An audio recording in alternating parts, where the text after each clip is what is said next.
Pemirsa TV One yang dirahmati Allah Subhanahu wa Ta'ala, setelah kita melihat bahwa sesungguhnya rezeki yang Allah berikan kepada kita tidak semata-mata hanya dalam bentuk uang saja, tetapi dalam bentuk kesehatan jasmani dan rohani kita, dalam bentuk anak-anak yang soleh yang membahagiakan orang tuanya, keluarga-keluarga, saudara-saudara, famili, keluarga besar yang rukun, yang hidup damai, rumah tangga yang sakinah, mawaddah, warahmah, kemudian profesi, kerja-kerja yang baik, semuanya itu adalah karunia dan rezeki Allah Subhanahu wa Ta'ala yang juga sangat besar nilainya kepada umat manusia, kepada kita jika kita menyadarinya.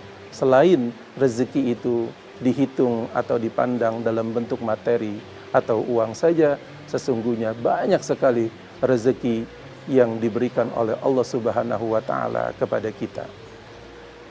Pemirsa TV One yang dirahmati oleh Allah Subhanahu wa Ta'ala, tentunya kita kemudian akan meneruskan apa yang saya telah sampaikan di awal tadi, bahwa dalam satu kitab yang berjudul Zadul Ma'ad, kitab tersebut dikarang oleh seorang ulama besar yang bernama Ibnu Qayyim Al-Jauzi, mengatakan ada 4 perkara yang dapat membuka pintu rezeki. Apakah 4 perkara tersebut? Yang pertama, qiyamul lail. Agar kita hamba Allah, kaum muslimin, dimudahkan, dibukakan pintu-pintu rezeki dalam usaha kita sehari-hari, kemudian di dalam kehidupan kita ingin mendapatkan karunia Allah Subhanahu wa Ta'ala berupa kenikmatan dan kebaikan dan kemuliaan, derajat yang terhormat, seluruhnya itu sendiri adalah rezeki Allah Subhanahu wa Ta'ala. Bagaimana kemudian makom yang baik, makom yang mulia dibukakan oleh Allah Subhanahu wa Ta'ala kepada kita? Maka kemudian yang pertama adalah bahwa kita haruslah dinilai pantas oleh Allah Subhanahu wa Ta'ala, bahwa kita pantas mendapatkan rezeki Allah, bahwa kita pantas mendapatkan amanah Allah Subhanahu wa Ta'ala, bahwa kita layak untuk dipercaya oleh Allah Subhanahu wa Ta'ala. Dengan cara apa? Dengan cara bahwa kita menjadi muslim, dengan cara kita menjadi seorang hamba Allah yang baik, yang soleh. Di antaranya pembuka pintu rezeki itu sendiri adalah yang dikatakan oleh Imam Ibnu Qayyim Al-Jauzi dalam bentuk qiyamul lail yang pertama, yaitu melakukan sholat di waktu malam. Qiyamul lail yang dimaksud atau sholat malam yang dimaksud adalah bukan hanya terkait dengan sholat fardu saja ataupun sholat isya pada jam 8 atau jam 7 malam, akan tetapi yaitu dilakukan pada sepertiga malam yang terakhir. Jika kita sederhanakan di situ, mungkin sepertiga malam itu sekitar jam 3, sekitar jam 2 sampai jam 4 atau setengah 5 sebelum datangnya waktu subuh. Nah, pada masa itulah kemudian adalah waktu-waktu yang mustajabah, waktu-waktu yang mudah dikabul oleh Allah Subhanahu wa Ta'ala. Orang yang melaksanakan qiyamul lail, Allah Subhanahu wa Ta'ala telah firmankan di dalam Al-Quran, A'udzubillahi minasyaitonirrajim, Bismillahirrahmanirrahim. Wa minal laili fatahajjad bihi nafilatan lak asa ayyab'asaka rabbuka maqaman mahmuda. Dan dari sepertiga malam, dari sebagian malam, maka hendaklah manusia itu sendiri bersujud sebagai suatu ibadah untuk kalian. Asa ayyab'asaka rabbuka, mudah-mudahan dengan qiyamul lail, dengan sholat tahajud ataupun sholat malam di pertiga malam akhir tersebut, Allah Subhanahu wa Ta'ala akan memberikan maqamam mahmuda, akan memberikan kedudukan yang mulia, kedudukan yang terhormat. Nah, dengan qiyamul lail ini sendiri, sesungguhnya bagaimana rezeki itu sendiri akan dibukakan oleh Allah Subhanahu wa Ta'ala. Pemirsa TV One yang berbahagia, kaitan antara rezeki dengan sholat malam adalah bahwa sebagaimana telah dikatakan tadi, rezeki Allah Subhanahu wa taala tidak hanya terbatas dalam bentuk uang atau materi saja, tetapi rezeki atau karunia Allah Subhanahu wa taala itu jumlahnya sangat besar dan sangat luas sekali dan bermacam-macam.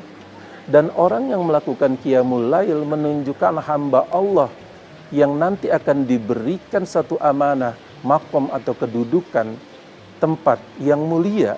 Karena Allah Subhanahu wa taala menjadikan hamba Allah yang melakukan ibadah di waktu malam ketika orang lain dalam keadaan terlelap tidur, ketika orang lain kemudian telah letih, telah capek dengan segala aktivitas hariannya, kemudian mereka beristirahat.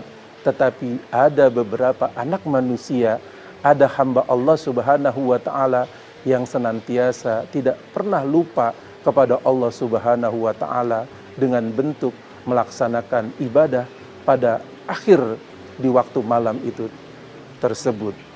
Ini menunjukkan ada kedudukan, ada nilai tersendiri pada hamba tersebut. Hamba yang betul-betul ingin mendekatkan diri kepada Allah Subhanahu wa taala, ingin taqarrub kepada Allah Subhanahu wa taala. Dan Rasulullah sallallahu alaihi wasallam di dalam satu hadis muttafaqun alaih telah menyatakan bahwa sesungguhnya pada sepertiga malam yang terakhir Allah Subhanahu wa taala akan turun ke langit dunia, dan ketika itulah Allah Subhanahu wa taala berfirman, "Man yad'unani fa astajibulah." Barang siapa yang berdoa kepadaku maka akan aku ijabah. Dan barang siapa yas'aluni, man yas'aluni, siapa yang meminta kepadaku maka kemudian aku akan memberikannya. Dan barang siapa yang memohon ampunan kepadaku maka aku akan berikan ampunanku kepadanya. Maka dalam kaitannya dengan orang yang melakukan ibadah qiyamul lail dan kemudian dia memohon kepada Allah Subhanahu wa taala di dalam qiyamul lailnya, ketika dia memohon istighfar, dia memohon ampun, maka Allah akan ampuni kita. Dan kalau kita kemudian berdoa, apa yang menjadi keinginan kita, harapan kita, doa kita insya Allah akan lebih diijabah oleh Allah Subhanahu wa taala dalam waktu-waktu ketika kita melakukan ibadah qiyamul lail, dalam kita melakukan misalnya sholat tahajud di pertiga akhir di waktu malam. Dan kata Rasulullah sallallahu alaihi wasallam sendiri bahwa sesungguhnya Allah telah berfirman, dan barang siapa yas'aluni, orang itu meminta kepadaku, maka aku akan memberikan apa yang dipinta oleh hambaku kepadaku. Maka qiyamul lail sepertiga malam adalah waktu yang sangat mustajab, yang kemudian jika dilakukan oleh hamba Allah Subhanahu wa taala, oleh seorang muslim, itu akan lebih dekat dikabul oleh Allah Subhanahu wa taala.